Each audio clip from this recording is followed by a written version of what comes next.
ஒவ்வொரு தொண்டனும் ஒரு நிர்வாகியாக செயல்படும் போதுதான் இயக்கம் வளரும், இயக்கம் வாழும். படைக்கு இளையோர் வரும்போது அவர்களை மூத்தோர் வரவேற்று வழிநடத்துவது தான் வலுவான படைக்கு அடையாளம். இப்போ ஆட்சிக்கு வந்திருக்கக்கூடிய எப்படிப்பட்டவங்க?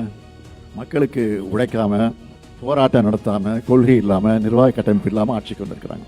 இதை பார்த்து நாமளும் அப்படி ஆக முடியாது, ஆகிடவும் கூடாது. அந்த மாதிரி நாமும் கட்சி நடத்தலாம்னு நினைக்கவே கூடாது. இப்போ இருக்கிற முதல்வர் நம்ம கொண்டு வந்த எல்லா திட்டங்களுக்கும் பேர் மாற்றத்துல பிஸியா இருக்காரு. சட்டப்பேரவையை சினிமா செட்டு நினைச்சு பஞ்ச் டைலாக் பேசுறாரு. நம்மை பொறுத்த வரைக்கும் வெற்றியோ தோல்வியோ மக்களின் அன்றாட வாழ்க்கையோட பிணைஞ்சிருக்கக்கூடியவங்க நாங்கள். இனமும் மொழியும் நாடும் இருக்கிறவரை கருப்பு சிவப்பு கொடி பறக்கணும் என்கிற நினைப்போடு உழைக்கணும். நாமெல்லாம் நிரந்தரம்.